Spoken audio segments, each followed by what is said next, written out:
നമ്മളിപ്പോഴുള്ളത് പത്തനംതിട്ടയിലാണ്. പത്തനംതിട്ടയിലെ പടക്കുതിരെ നമുക്കൊന്ന് കാണണ്ടേ? ദാ നിൽക്കുന്നു സാക്ഷാൽ Anto Antony. Very good morning Shri Anto Antony. Good morning. ഇത് എന്ത് വേഷമാണ്? ഇത് അടിപൊളിയാണല്ലോ. ഇതൊരു പ്രതിഷേധമാണോ? രാവിലെ നടക്കാൻ ഇറങ്ങുന്നതാണ്. എല്ലാ ദിവസവും രാവിലെ നടക്കാൻ ഇറങ്ങും. അപ്പോൾ നിങ്ങൾ രാവിലെ 7 മണിക്ക് വരുമെന്ന് പറഞ്ഞുകൊണ്ട് നടപ്പിന്റെ ഭാഗമായി തന്നെ കണ്ടേക്കാം എന്ന് വെച്ചു. Very good. ഇത് പാർലമെന്റിൽ പോകുന്ന സമയത്ത് ഈ നടത്തമുണ്ടോ? ഉണ്ട്. അപ്പൊ മണ്ഡലത്തിൽ താങ്കളെ കാണണമെങ്കിൽ രാവിലെ 7 മണിക്ക് ഭാഗത്തൂടെ ഭാഗത്തൂടെ നോക്കിയാൽ മതി. ഈ ഭാഗത്ത് ഇങ്ങനെ നടക്കാൻ വരും. കൂടെ വോട്ടർമാരും ഉണ്ടാവും ആ സമയത്ത്. അപ്പോൾ കാണുന്ന വോട്ടർമാരുമായി സംസാരിക്കും. അപ്പൊ മണ്ഡലത്തിൽ താങ്കളെ കാണാനില്ല എന്ന് പറയുന്നത് തെറ്റാണ്. അല്ല, അങ്ങനെ പറഞ്ഞ ആളുകൾ തന്നെ അതിൽ നിന്ന് പിന്മാറി അവരെ ആ രംഗത്ത് നിന്നേ ഒളിച്ചോടി. നമുക്ക് ഈ കുതിരപ്പുറത്തുനിന്ന് കയറിയാലോ? ഇത് നല്ല ട്രാക്ക് ഷൂട്ടായി കുതിരപ്പുറത്ത് കയറാൻ. കുതിരപ്പുറത്ത് കയറണ്ട, കുതിരയുടെ നമുക്ക് കണ്ടാൽ മതി. അത്രേ ഉള്ളൂ. ഒരു ചെറിയൊരു പേടിയുണ്ട്, അതുകൊണ്ടാണ് അതിങ്ങനെ പറയാം. കുതിരപ്പുറത്ത് കയറി ഏത് കുതിരയാണ് ഇടയുന്നതെന്ന് അറിയാൻ പറ്റില്ല. അങ്ങനെയുണ്ട്. അപ്പോൾ പടക്കുതിരയുടെ വരുന്ന തോമസ് ഐസക് ഇടയാനുള്ള സാധ്യതയുണ്ടോ? അല്ലെങ്കിൽ ആന്റണിയാണ് അപ്പുറത്ത്? പടക്കുതിരയാണോ ആണോ അതോ പഴയ കുതിരയാണോ എന്നുള്ളതാണ് അല്ലേ? അതെ. പഴയ കുതിരയാണോ പടക്കുതിരയാണോ തോമസ് ഐസക്? സംശയമുണ്ട്. ഇവിടെ വന്നു കഴിഞ്ഞപ്പോൾ മത്സരം കടുത്തും തോന്നി അല്ലേ? മത്സരങ്ങൾ തെരഞ്ഞെടുപ്പ് മത്സരം എപ്പോഴും കടുപ്പമാണല്ലോ. പക്ഷെ അത് അതിജീവിക്കാനുള്ള ഒരു ആത്മവിശ്വാസമാണല്ലോ തെരഞ്ഞെടുപ്പ് രംഗത്തേക്ക് പോകുന്നത്. സജീവമാണ്. ഈ കുതിരപ്പുറത്ത് എപ്പോഴെങ്കിലും കയറിയിട്ടുണ്ട്? അതൊക്കെ വിദ്യാർത്ഥിയായിരുന്ന കാലഘട്ടത്തിൽ കയറിയിട്ടുള്ളതല്ലാതെ പിന്നെ കയറിയിട്ടില്ല. അന്ന് ഈ കുതിരപ്പുറത്തൊക്കെ പോകുന്ന സമയത്ത് ഭയങ്കര ആരാധകരുണ്ടായിരുന്നു എന്ന് കേട്ടിട്ടുണ്ട്. ഇല്ല, കുതിരപ്പുറത്ത് പോകുമ്പോൾ ആരാധകരുടെ അല്ലല്ലോ കുതിരപ്പുറത്ത് പോയി. അത്രേ ഉള്ളൂ. അപ്പോൾ ഒരു കാര്യം കൂടി ചോദിച്ചോളൂ, നമുക്ക് ചായയിലേക്ക് പോവാം. നമുക്കൊരു ചായ കുടിക്കാൻ തോന്നുന്നു. ചായ കഴിക്കാം. With or without? With minimum sugar. Health condition ഒക്കെ വളരെ. പത്തനംതിട്ടയിലെ മണ്ഡലത്തിന്റെ ആരോഗ്യവും താങ്കളുടെ ആരോഗ്യവും താങ്കൾ വൃത്തിയായിട്ട് സൂക്ഷിക്കുന്നുണ്ട് അല്ലേ? അപ്പോൾ നമുക്കൊരു ചായ കുടിക്കാം. അപ്പോൾ ചായ കുടിച്ച് വരുമ്പോഴേക്കും പ്രേക്ഷകർ നല്ലൊരു ചായയൊക്കെ എടുത്തിരിക്കുക. ചില കാര്യങ്ങൾ നമുക്ക് ആന്റോ ആന്റണിയിൽ നിന്ന് അറിയേണ്ടതുണ്ട്. വളരെ പ്രധാനപ്പെട്ട ഒരു കോമ്പറ്റീഷൻ നടക്കുന്നു. എ ക്ലാസ് ആണ്. കോൺഗ്രസിന് A class, CPM A class, BJP A class. മത്സരം പൊടിക്കും. 1-ാം തീയതി നമുക്ക് ഐശ്വര്യത്തോടു കൂടി ശ്രീ ആന്റോ ആന്റണിയിൽ നിന്നാണ് തുടങ്ങിയത്. നമ്മളിപ്പോൾ നിൽക്കുന്നത് പത്തനംതിട്ട പ്രൈവറ്റ് സ്റ്റാൻഡിലാണ്. ശ്രീ ആന്റോ ആന്റണി, ഒരു പ്രേക്ഷകൻ ചോദിക്കും, കുതിരയ്ക്ക് മൈലേജ് ഉണ്ടോ എന്ന് ചോദിക്കുന്നു. കുതിരയ്ക്ക് മൈലേജ് നല്ല പോലെ ഉണ്ട്. പത്തനംതിട്ടയിലെ ആന്റോ ആന്റണിക്ക് നല്ല മൈലേജാണ് എന്നാണ് വോട്ടർമാർ പറയുന്നത് അല്ലേ? കഴിഞ്ഞ 3 തവണയും ആ മൈലേജ് പ്രൂവ് ചെയ്തു. അവര് ഏത് പ്രതിസന്ധിയും ചാടിക്കടക്കാനുള്ള ഒരു ധൈര്യം അവരെനിക്ക് നൽകിയിട്ടുണ്ട്. അതുകൊണ്ട് കുതിരയ്ക്ക് മൈലേജ് ഉണ്ട്. അപ്പോൾ നമുക്കൊന്ന് ചായ കുടിക്കാം. വിത്ത് ആവാം, ചെറിയ മധുരം കേട്ടോ ചേട്ടാ. കടുപ്പമാവാമല്ലോ അല്ലേ? ഏത് കടുപ്പമുള്ള പ്രതിസന്ധിയെ നേരിടും. അപ്പോൾ 2 കടുപ്പത്തിൽ മധുരം കുറച്ച് ചായ. അപ്പോൾ 2-3 കാര്യങ്ങൾ എനിക്ക് ചോദിക്കാനുണ്ട്. അതിൽ ഏറ്റവും പ്രധാനപ്പെട്ടത് ഈ മണ്ഡലത്തിൽ വന്നപ്പോഴും ഇന്നലെ യഥാർത്ഥത്തിൽ പത്രസമ്മേളനത്തിൽ എന്താ സംഭവിച്ചത്? കാരണം വന്ന ഉടനെ എൻ്റെ അടുത്ത് ചില വോട്ടർമാർ ആ പത്രസമ്മേളനത്തിലെ കാര്യങ്ങൾ പറഞ്ഞു. അതിലെല്ലാ കാര്യങ്ങളും ഒരു MP എന്ന നിലയിൽ ഓർമ്മിച്ചിരിക്കണമെന്നില്ല. കാര്യം ഒരു സെഷനിൽ തന്നെ 100ഓളം ബില്ലുകൾ അവതരിപ്പിക്കപ്പെടുന്ന ഒരു സാഹചര്യമുണ്ട്. പെട്ടെന്ന് ബ്ലാങ്ക് ഔട്ട് ആയതുപോലെ തോന്നി. ഇന്നലെ ഞാൻ ശരിക്കും റബ്ബർ കർഷകർക്ക് വേണ്ടിയാണ് ഇന്നലെ പത്രസമ്മേളനം നടത്തിയത്. പ്രിപ്പയർഡ് ആയിട്ട് പോയതല്ല. അല്ലല്ല, ഞാൻ പത്രസമ്മേളനം നടത്തിയപ്പോൾ പറഞ്ഞു ഈ വിഷയത്തിൽ നിന്ന് ഒന്നിലേക്ക് ഞാൻ ഡൈവേർട്ട് ചെയ്യുന്നില്ല. കാരണം ഇതൊരു വളരെ പ്രധാനപ്പെട്ട വിഷയമാണ്. പത്തനംതിട്ട ജില്ലയെ സംബന്ധിച്ച് കൃഷിഭൂമിയുടെ 80% റബ്ബർ കൃഷിക്കാരാണ്. ഇപ്പോഴത്തെ ഇന്റർനാഷണൽ മാർക്കറ്റിൽ 218 രൂപ വിലയുണ്ട്. അത് അനുസരിച്ച് ഇവിടുത്തെ കൃഷിക്കാർക്ക് ഇപ്പം ലഭിക്കേണ്ട മാർക്കറ്റ് വാല്യൂ 250. ഒരു 300 രൂപ വരെ വില ലഭിക്കാനുള്ള സാഹചര്യമുണ്ട്. അപ്പോൾ കേന്ദ്ര വാണിജ്യ മന്ത്രാലയവും ചില വ്യവസായികളും ചേർന്നുള്ള ഒത്തുകളിയുടെ ഭാഗമായി ഇവിടുത്തെ കൃഷിക്കാർക്ക് ന്യായവില ലഭിക്കാതെ അവരെ ചവിട്ടി താഴ്ത്തി അവരെ കൊള്ളയടിക്കുകയാണ് എന്നുള്ളതാണ് ഞാൻ ആ പത്രസമ്മേളനത്തിൽ പറഞ്ഞ കാര്യം. അത് പറഞ്ഞു. അതിനുശേഷം പല ചോദ്യങ്ങൾ വന്നു കഴിഞ്ഞപ്പോഴാണ് പൗരത്വ ഭേദഗതി നിയമത്തെക്കുറിച്ച് വന്നത്. അപ്പം ഞാൻ പറഞ്ഞു, പൗരത്വ ഭേദഗതി നിയമം നടപ്പാക്കില്ല, വിജ്ഞാപനം ഇറക്കില്ല എന്ന് സുപ്രീം കോടതിയിൽ അഫിഡവിറ്റ് കൊടുത്തു. സുപ്രീം കോടതിയിൽ അഫിഡവിറ്റ് കൊടുത്തിട്ട് തെരഞ്ഞെടുപ്പിന്റെ തലേദിവസം അത് പ്രഖ്യാപിച്ചത് രാഷ്ട്രീയ നേട്ടത്തിന് വേണ്ടിയാണ്. ഇവിടെ ഇന്ത്യ എന്ന് പറയുന്ന ഒരു മതേതര രാജ്യമാണ്. എല്ലാ വിഭാഗം ജനങ്ങളും ഒരുമിച്ച് നിന്ന് പോരാടി നേടിയതാണ് നമ്മുടെ സ്വാതന്ത്ര്യം. സ്വാതന്ത്ര്യാനന്തര ഭാരതം കെട്ടിപ്പടുത്തത് എല്ലാവരും ഒരുമിച്ച് നിന്നാണ്. ഇന്ന് അതിൻ്റെ ഗുണഫലങ്ങൾ അനുഭവിക്കുന്ന ഒരു കാലഘട്ടത്തിൽ അധികാരത്തിലിരുന്ന് ജനങ്ങളെ തമ്മിലടിപ്പിക്കുകയാണ്. അതിലൂടെ നാട്ടിൽ വർഗീയ കലാപം ഉണ്ടാക്കാനുള്ള ശ്രമങ്ങളാണ് ഭരിക്കുന്ന ഭരണാധികാരി നടത്തുന്നത്. മുമ്പും ഇതുപോലുള്ള സാഹചര്യങ്ങൾ ഉണ്ടായിട്ടുണ്ട്. കഴിഞ്ഞ തെരഞ്ഞെടുപ്പിൽ പുൽവാമയാണ് തെരഞ്ഞെടുപ്പിന് വേണ്ടി. ഞാൻ അതിലേക്ക് വരാം. അത് നമുക്ക് സെപ്പറേറ്റ്. ഞാൻ ഇന്നലെ ഞങ്ങളെല്ലാവരും താങ്കളെ പൂർണ്ണമായും പിന്തുണച്ചു ആ ഡിബേറ്റിൽ. താങ്കൾ പറഞ്ഞ കാര്യം അതിലേക്ക് വരാം. സത്യപാൽ മാലിക്കിന്റെ അഭിമുഖം, വയറിൽ കരണ്ടാപ്പന് കൊടുത്ത അഭിമുഖം. ഇതിലേക്ക് വന്നാലേ ഈ NIA-യുമായി ബന്ധപ്പെട്ട് യഥാർത്ഥത്തിൽ എന്താണ് സംഭവിച്ചത്? ഞാൻ മനസ്സിലാക്കിയത് അവിടെ കോൺഗ്രസിലെ ആളുകൾ ഭേദഗതി അവതരിപ്പിച്ചത് വോട്ടിലിടുന്ന സമയത്ത് ചിദംബരം കൊണ്ടുവന്നതായതുകൊണ്ട് അങ്ങനെ ഒരു രാഷ്ട്രീയ പ്രശ്നം. രാജ്യസഭയിലാണ്. ലോക്സഭയിൽ ഈ ബില്ല് വന്നു. ഈ ബില്ല് വന്നപ്പോൾ ഈ ബില്ലിനെ ചർച്ചയിൽ കോൺഗ്രസിൽ നിന്ന് പങ്കെടുത്ത മനീഷ് തിവാരിയാണ്, കേരളത്തിൽ നിന്ന് പങ്കെടുത്ത NK പ്രേമചന്ദ്രനാണ്. അവർ ഈ ബില്ലിൻ്റെ ന്യൂനതകൾ മുഴുവൻ പാർലമെന്റിൽ തുറന്നു കാണിച്ചു. അവർ പാർലമെന്റ് ചോദിച്ചു, നിങ്ങൾ വിചാരണയില്ലാതെ ഒരാളെ 20 വർഷം തടവിലിട്ടിട്ട് 20 വർഷം കഴിയുമ്പോൾ ആളെ നിരപരാധിയാണെന്ന് പുറത്തു വിട്ടാൽ അയാൾക്കാർ നീതി കൊടുക്കും. അപ്പോൾ അങ്ങനെയുള്ള പ്രൊവിഷൻസ് 2008 ആക്ട് അമെൻമെൻ്റ് ആണ് ഈ നിയമ ഭേദഗതി കൊണ്ടുവന്നത്. അപ്പോൾ അത്തരം കാര്യങ്ങൾ ഈ ബില്ലിൽ നിന്ന് ഒഴിവാക്കണം. അതെല്ലാം ഭേദഗതിക്ക് നിർദ്ദേശം കൊടുത്തു. ഏറ്റവും ഒടുവിൽ കോൺഗ്രസ് തീരുമാനിച്ചു ഇന്റേണൽ സെക്യൂരിറ്റിയുമായി ബന്ധപ്പെട്ട് രാജ്യത്തിന് പുറത്ത് നടക്കുന്ന ഭീകരപ്രവർത്തനങ്ങളെ കൂടി ഉള്ളിൽ കൊണ്ടുവരുന്നൊരു ബില്ലായതുകൊണ്ട് ഈ ന്യൂനതകളെല്ലാം ഉണ്ടെങ്കിലും ഈ ബില്ലിനെ അനുകൂലിച്ച് തന്നെ വോട്ട് ചെയ്യണം എന്ന് കോൺഗ്രസ് പാർട്ടി തീരുമാനിച്ചു. മിക്കവാറും പ്രതിപക്ഷ കക്ഷികൾ അതിന് വോട്ട് ചെയ്തു. അതിൽ നിന്ന് ലോക്സഭയിൽ അതിന് എതിർത്ത് വോട്ട് ചെയ്ത് CPM-ന്റെ ഒരു പ്രതിയാണ്. പക്ഷേ രാജ്യസഭയിൽ അവർ എതിർത്ത് വോട്ട് ചെയ്തില്ല. രാജ്യസഭയിൽ എതിർത്ത് വോട്ട് ചെയ്തില്ല. അവിടെയാണ് അവർക്ക് അംഗങ്ങളുള്ളത്. അവിടെ അവർ എതിർത്ത് വോട്ട് ചെയ്തില്ല. പക്ഷേ ലോക്സഭയിൽ അവർ മാത്രം വോട്ട് ചെയ്തു. അപ്പോൾ അതായത് ഇന്റേണൽ സെക്യൂരിറ്റിക്കൊപ്പം തന്നെ എക്സ്റ്റേണൽ ത്രെട്ടും ഉള്ളത് കൊണ്ട് സുരക്ഷയെ ബാധിക്കുന്ന ഒരു വിഷയമായതുകൊണ്ട് NIA-യുടെ ഭേദഗതി പ്രസ് ചെയ്യേണ്ടെന്ന് തീരുമാനിച്ചു. അല്ല, നമ്മൾ ഭേദഗതികൾ കൊടുത്തു, ഭേദഗതികൾ അംഗീകരിച്ചില്ല. പക്ഷേ രാജ്യതാല്പര്യത്തിന് വേണ്ടി കൊണ്ടുവരുന്ന ഒരു നിയമത്തിലും കോൺഗ്രസ് എതിർക്കില്ല. പക്ഷേ ഈ ന്യൂനതകളെല്ലാം നമ്മൾ ചൂണ്ടിക്കാണിച്ചു. ഓക്കെ, അപ്പോൾ ആ വിഷയത്തിൽ ഒരു നിലപാടുണ്ടായിരുന്നു.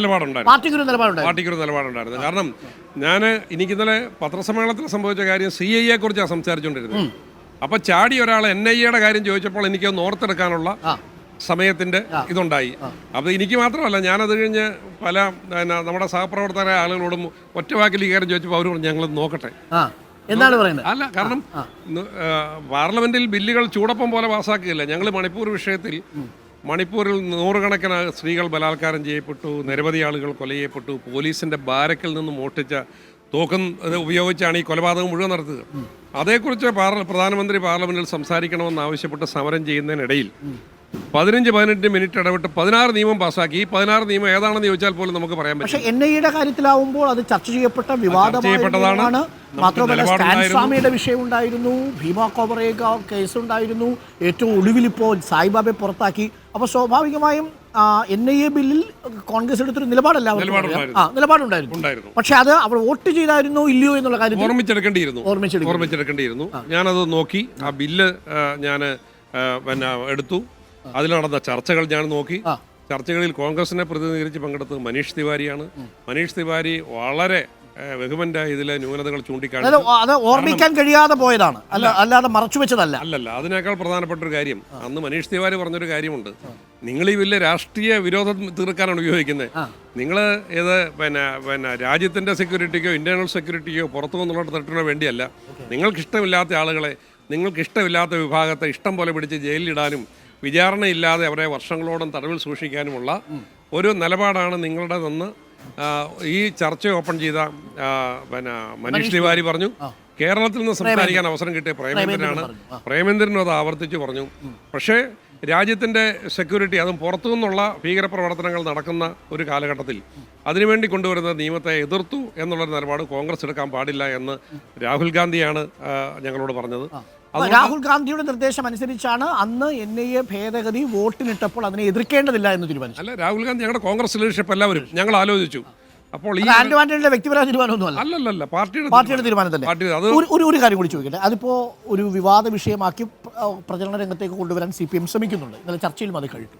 യഥാർത്ഥത്തിൽ അത് തെരഞ്ഞെടുപ്പിനെ ബാധിക്കുമെന്ന് തോന്നുന്നുണ്ടോ? ഇതൊരു വീഴ്ചയായിട്ട് താങ്കൾ കണക്കാക്കുന്നുണ്ടോ? അല്ല, വീഴ്ചയല്ലല്ലോ. ഓർത്തെടുക്കണം എന്ന് ഞാൻ പറഞ്ഞു, പത്രസമ്മേളനത്തിൽ തന്നെ പറഞ്ഞു. കാരണം ചർച്ച ചെയ്തുകൊണ്ടിരുന്നത് CIA ആണ്. ഞാൻ ഒരു അരമുക്കാൽ മണിക്കൂർ നേരം പത്രസമ്മേളനം നടത്തി മറ്റു വിഷയങ്ങൾ പറഞ്ഞ് CIA-യിലോട്ട് കടന്നപ്പോഴാണ് NIA പെട്ടെന്ന് എടുത്ത് ചോദിക്കുന്നത്. അപ്പോൾ എനിക്കൊന്ന് ഓർമ്മിച്ചെടുക്കണമെന്ന് പറഞ്ഞു. ഞാൻ ഓർമ്മിച്ചെടുത്തു, ഞാൻ ക്ലാരിഫൈ ചെയ്യുന്നു. പക്ഷേ ഇപ്പോൾ പ്രചരണം നടക്കുന്നത് CIA-ക്കെതിരെ വോട്ട് ചെയ്തില്ല എന്ന രീതിയിൽ NIA-യുടെ പേരിൽ കട്ട് ചെയ്തു. അതാണ് ചില രാഷ്ട്രീയ താല്പര്യമുള്ള മാധ്യമപ്രവർത്തകരുടെ കുതന്ത്രമായിരുന്നു അതെന്ന് എന്നോട് പ്രസ് ക്ലബിൽ നിന്ന് തന്നെ പറഞ്ഞു. കാരണം CIA പറഞ്ഞുകൊണ്ടിരിക്കുമ്പോൾ NIA എടുത്തിട്ട് വോട്ട് ചെയ്തില്ല എന്ന് പറഞ്ഞിട്ട് CIA-ക്ക് വോട്ട് ചെയ്തില്ല എന്നുള്ള രീതിയിൽ ഇംപ്രഷൻ പുറത്തു കൊടുക്കുക. അത് ഇതിനൊക്കെ രാജ്യത്തെ ഈ വർഗീയ ഫാസിസത്തിനെതിരെ കൺസിസ്റ്റന്റായി സന്ധിയില്ലാതെ പോരാട്ടം നടത്തിയൊരു പാർട്ടി കോൺഗ്രസ്സാണ്. പിന്നെ രാജ്യതാല്പര്യം ഇന്ത്യയുടെ യശസ് ഉയർത്തിപ്പിടിച്ചതും രാജ്യതാല്പര്യം ഉയർത്തിപ്പിടിച്ചതും ഇന്ത്യക്ക് ചരിത്ര കാലഘട്ടം മുതൽ എന്നും അഭിമാനം പകരുന്ന പ്രധാനമന്ത്രി ഇന്ദിരാഗാന്ധിയായിരുന്നു. ഓക്കെ, അപ്പം അക്കാര്യത്തിൽ നമുക്ക് സംശയമൊന്നുമില്ല. പക്ഷേ ഏറ്റവും ഒടുവിൽ ഈ കോൺഗ്രസിൽ നിന്നുള്ള കൊഴിഞ്ഞുപോക്ക്, ഏറ്റവും ഒടുവിൽ ഇന്നിപ്പോൾ കെ സുരേന്ദ്രൻ പറഞ്ഞത് മുതിർന്ന നേതാക്കൾ വരാൻ പോകുന്നു BJP-യിലേക്ക് എന്നുള്ളതാണ്. അപ്പോൾ അത് ആരാണെന്നൊരു ചോദ്യം പ്രധാനമാണ്. മാത്രമല്ല താങ്കൾക്കെതിരെ എന്ന് പറഞ്ഞാൽ UDF സ്ഥാനാർത്ഥികൾക്കെതിരെ CPM പറയുന്നത് ഇവരൊക്കെ കോൺഗ്രസിൽ തന്നെ ഉണ്ടാവുമെന്ന് എന്താ ഉറപ്പ് എന്നാണ് പറയുന്നത്. അപ്പോൾ ആന്റോ ആന്റണിയുടെ കാര്യത്തിൽ ഇന്നലെ ഒരാൾ എന്നോട് ചോദിച്ചു, ആന്റോ ആന്റണി അടുത്ത മോദി സർക്കാരിൻ്റെ കാലത്ത് മന്ത്രിയാവില്ല എന്ന് എന്താ ഉറപ്പ്? അത് ഞങ്ങളൊക്കെ ഒരു ആശയത്തിന്റെ പേരിൽ നിൽക്കുന്നവരാണ്. മന്ത്രിസ്ഥാനം തന്നാൽ ഒന്നുമില്ല, മന്ത്രിസ്ഥാനമല്ല. അപ്പൊ എന്ത് വന്നാൽ ഞങ്ങൾ അതിനെയൊക്കെ വെറും അവഗണിച്ച് പുച്ഛിച്ച് തള്ളുന്ന ആളുകളാണ്. ഞങ്ങളൊക്കെ ഒരു ആശയത്തിന്, ഇന്ത്യ എന്ന് പറയുന്ന ആശയത്തിന് വേണ്ടി നിൽക്കുന്നവരാണ്. അതാണ് കോൺഗ്രസ് സ്വാതന്ത്ര്യ സമര കാലഘട്ടത്തിൽ എടുത്ത നിലപാട്. അന്ന് മഹാത്മജിയാണ് ഈ സ്വാതന്ത്ര്യ സമരത്തിന് നേതൃത്വം കൊടുത്തത്. ഇന്ത്യയിലെ എല്ലാ ജനവിഭാഗങ്ങളും ആ സമരത്തോടൊപ്പം ഉണ്ടായിരുന്നു. ആ ഗാന്ധിജിയുടെ ഇന്ത്യയിൽ പുനഃസ്ഥാപിക്കണമെന്നാണ് നമ്മൾ പറയുന്നത്. ഇപ്പോൾ ഗോഡ്സേഡ് ഇന്ത്യയിൽ കൊണ്ടുവരാനാണ് വർഗീയ ഫാസിസ്റ്റുകൾ ശ്രമിക്കുന്നത്. ഞങ്ങൾ അതിനോട് ഒരു കാലത്ത് സത്യപാൽ മാലിക്കിനെ ഉദ്ധരിച്ച് താങ്കൾ നടത്തിയ ഈ പുൽവാമയിലെ പരാമർശം ഇപ്പോൾ വിവാദമാക്കാൻ BJP ശ്രമിക്കുന്നുണ്ട്. രാജ്യദ്രോഹമാണ് താങ്കൾ കാട്ടിയത് എന്നാണ് പറയുന്നത്. പ്രത്യക്ഷത്തിൽ അത് സത്യപാൽ മാലിക് പല അഭിമുഖങ്ങളിൽ പറഞ്ഞിരിക്കുന്ന കാര്യങ്ങളാണ് താങ്കൾ ഇന്നലെ ക്രോഡീകരിച്ച് പറഞ്ഞത് എന്ന കാര്യത്തിൽ ഞങ്ങൾക്ക് സംശയമില്ല. അത് രാജ്യദ്രോഹമാണ്, താങ്കൾക്കെതിരെ കേസെടുക്കും എന്നാണ് BJP പറയുന്നത്. എന്താ അവർക്കുള്ള മറുപടി? കേസെടുക്കട്ടെ. അതോടൊപ്പം ആദ്യം BJP-യുടെ ദേശീയ വൈസ് പ്രസിഡന്റ് ആയിരുന്നു സത്യപാൽ മാലിക്. 4 സംസ്ഥാനങ്ങളിലെ ഗവർണറായിരുന്നു. അദ്ദേഹത്തിനെതിരെ എന്താ കേസെടുക്കാത്ത ഇത്രയും കാലം കഴിഞ്ഞിട്ട്? അതേ സംബന്ധിച്ചൊരു കാര്യപ്രാസമായ ഒരു മറുപടി പറയാത്തത് എന്താ? അദ്ദേഹം പറഞ്ഞ എത്ര ഗുരുതരമായ ആരോപണമോ. ഇങ്ങനെ ഇത്രയും സൈനികരെ റോഡ് വഴി കൊണ്ടുപോകുന്നത് ഒരിക്കലും സുരക്ഷിതമല്ല. അൺമാൻഡായിരുന്നു. അതോടൊപ്പം അവർക്ക് ലിങ്ക് റോഡുകൾ ഉണ്ടായിരുന്നു. അപ്പം അവർക്ക് സഞ്ചരിക്കാൻ ഹെലികോപ്റ്റർ ആവശ്യപ്പെട്ടപ്പോൾ അത് നിഷേധിച്ചു. എന്നിട്ടാണ് ഇവരെ റോഡുകളിലൂടെ കൊണ്ടുപോകുന്നത്. താങ്കൾ കഴിഞ്ഞ ഇന്നലെ നടത്തിയ പ്രസ്താവനയിൽ ഉറച്ചു നിൽക്കുന്നു. ഒരു വിട്ടുവീഴ്ചയില്ല.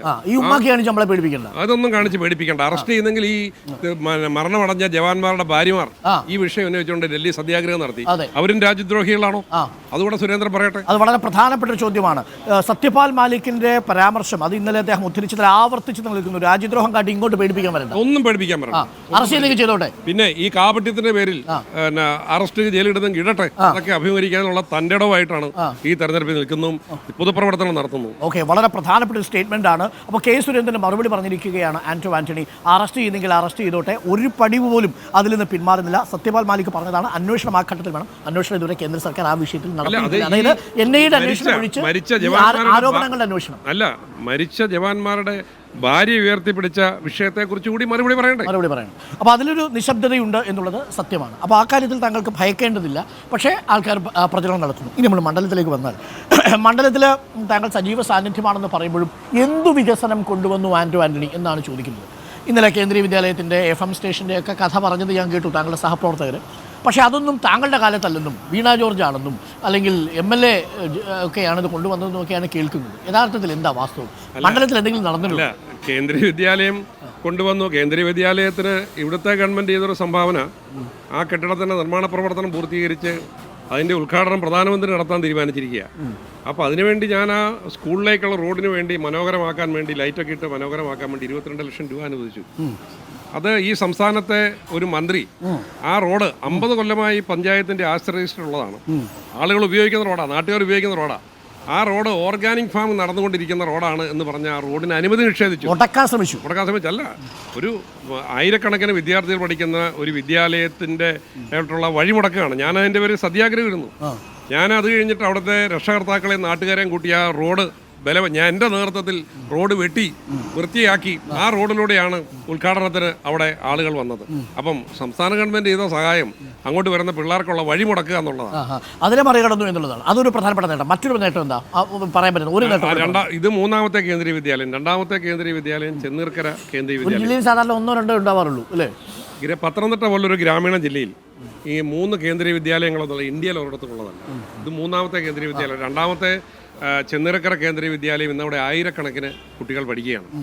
അതുപോലെ തന്നെ PNGSV ഗ്രാമീണ റോഡുകൾ ദേശീയ നിലവാരത്തിലാക്കുന്നത്.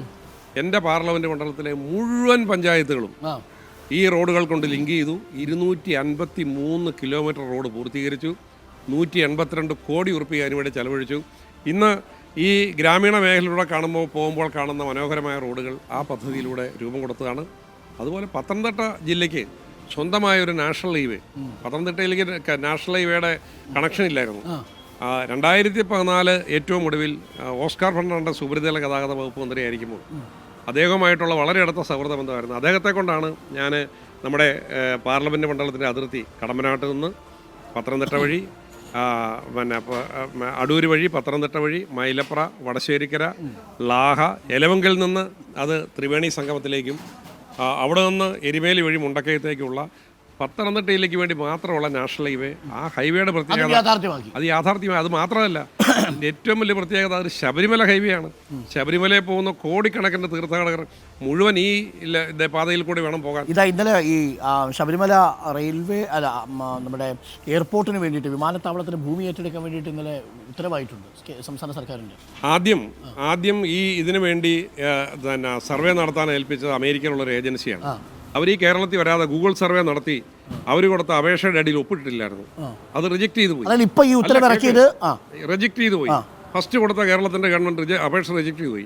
ഞാനാണ് MP എന്ന നിലയിൽ ജ്യോതിരാദിത്യ സിന്ധ്യയെ കണ്ട് അത് പുനഃപരിശോധിക്കണമെന്ന് അപേക്ഷ കൊടുത്ത് വീണ്ടും അതിനുള്ള അനുമതി സിവിൽ ഏവിയേഷൻ മന്ത്രാലയത്തിൽ നിന്ന് കൊടുത്തത് ഞാനാണ്. അതിനുശേഷമാണ് രണ്ടാമത് സ്പോട്ട് സർവേ നടത്തി അതിനെ സംബന്ധിച്ചൊരു റിപ്പോർട്ട് തയ്യാറാക്കി കേന്ദ്രത്തിൽ കൊടുത്ത് ഇന്നിപ്പോൾ എല്ലാ അനുമതികളുമായി ഒറ്റ അനുമതി മാത്രമേ ഇനി ബാക്കിയുള്ളൂ. അത് എൻവയോൺമെൻറ്റ് അനുമതിയാണ്. ആ അനുമതിയോടെ കിട്ടിക്കഴിഞ്ഞാൽ എല്ലാ കേന്ദ്ര അനുമതികളുമായി സർക്കാർ ഭൂമി ഏറ്റെടുക്കാൻ ഉത്തരവിട്ടിരിക്കുന്നത് ഈ തെരഞ്ഞെടുപ്പിന്റെ അടുത്ത പശ്ചാത്തലത്തിൽ കുറ്റബോധം കൊണ്ടാണ്. അല്ലല്ല, അത് ഞാൻ വികസനത്തിനോടൊപ്പം 100% നിൽക്കുന്നു. 100%. ആര് വികസനം കൊണ്ടുവന്നാൽ ഏത് ഗവൺമെൻറ് ഒന്നും നോക്കാറില്ല. മുമ്പ് ആറന്മുള വിമാനത്താവളത്തിന് വേണ്ടി എല്ലാ അനുമതികളും നേടിയെടുത്ത അന്ന് CPM-ഉം BJP-യും ഒത്തുകളിച്ച് ആ രാഷ്ട്രീയ സമരം നടത്തിയില്ലെന്നാക്കി.